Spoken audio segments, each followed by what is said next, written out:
La Suisse devrait être candidate à l'organisation de Jeux olympiques d'hiver.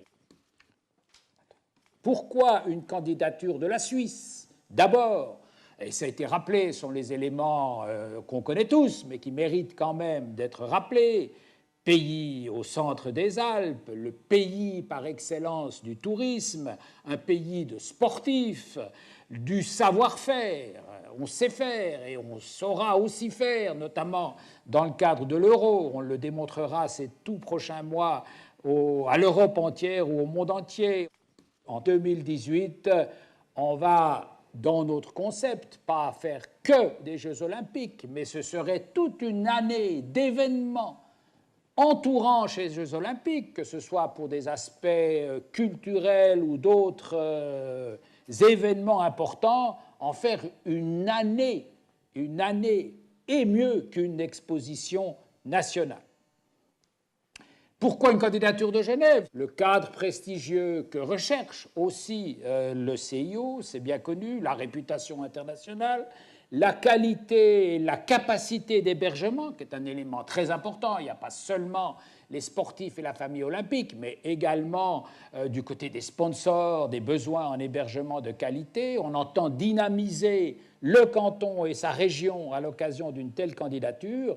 C'est aussi l'occasion de favoriser une collaboration transfrontalière, qui est un thème très fort actuellement à Genève, d'en faire en même temps des jeux à taille humaine conçus en application du concept du développement durable, ce qui est évidemment incontournable aujourd'hui. Et également, c'est un thème fort des jeux de la solidarité. Et si on parle des sports de glace, nous disposons déjà à Genève de l'essentiel des infrastructures sportives nécessaires et sans qu'aucune station particulière ou une affectation particulière ne soit définie aujourd'hui. Bien sûr que le Valais est pressenti, le canton de Vaud est pressenti et la France voisine. Donc la faisabilité technique de notre candidature est établie et avérée. Les coûts, qui est évidemment un sujet et une préoccupation important. Il faut distinguer à ce stade les coûts de fonctionnement, et ça veut dire les 15 jours de la manifestation elle-même et tout ce qui tourne autour. Ces coûts de fonctionnement sont équilibrés, voire bénéficiaires, grâce en particulier aux recettes des retransmissions télévisées et du sponsoring.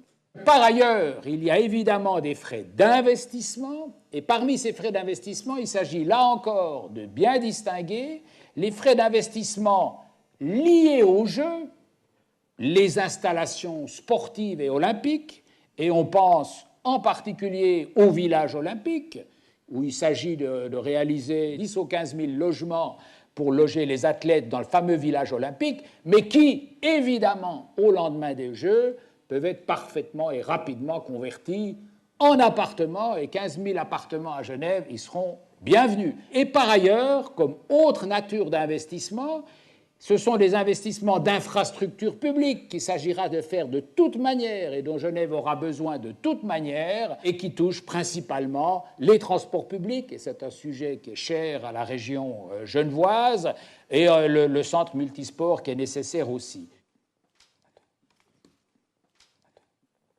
Le financement, écoutez, à ce stade, là aussi, on en est au principe où il faut prévoir naturellement du financement public par les cantons concernés et par la Confédération. Par ailleurs, bien sûr, instaurer du partenariat public-privé, de telles manifestations et de telles infrastructures, c'est l'occasion rêvée pour de tels partenariats. Et finalement, comme mode de financement, tout naturellement, le sponsoring privé.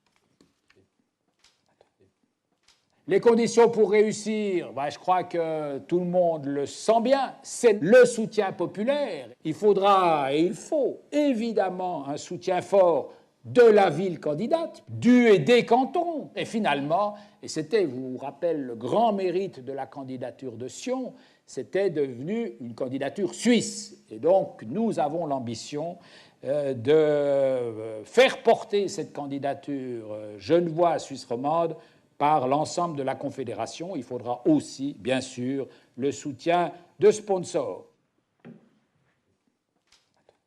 On a aujourd'hui quelques candidats et quelques villes concurrentes déjà annoncées.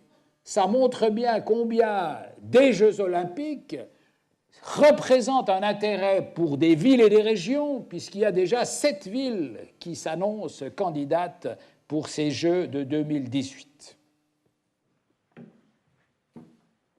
Aujourd'hui, par rapport à ce projet ambitieux, plutôt que de commencer par répondre non, commencez par répondre pourquoi pas.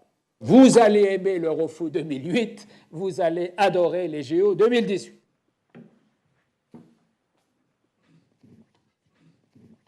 Genève est une ville internationale qui, depuis très longtemps, s'est positionnée sur la scène internationale. Donc nous allons trouver les personnes qui vont pouvoir soutenir cette candidature et permettre le lobbying qui est indispensable avec le soutien populaire. Alors effectivement, il faut convaincre aussi les politiques, mais dans un système démocratique, en principe, les politiques écoutent le peuple. Et si le soutien populaire vient, je pense que le soutien politique viendra tout naturellement. Pour ce qui concerne Swiss Olympic, c'est pas une organisation politique.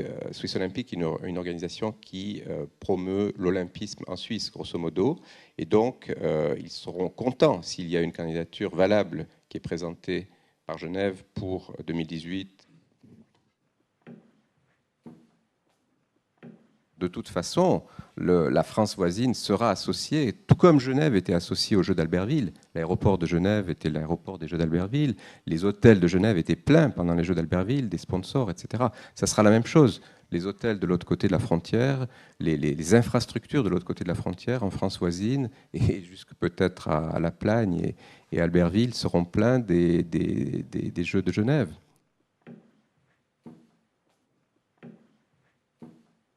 Alors, je crois que dans les critères d'attribution, évidemment, la proximité des différents sites est un critère très, très important.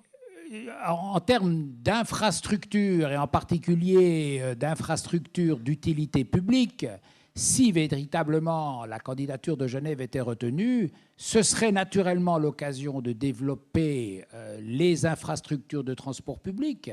Et dans ce contexte, on parle de la 3e voie ferroviaire, parce que pour aller en Valais, il n'y a pas que la voiture.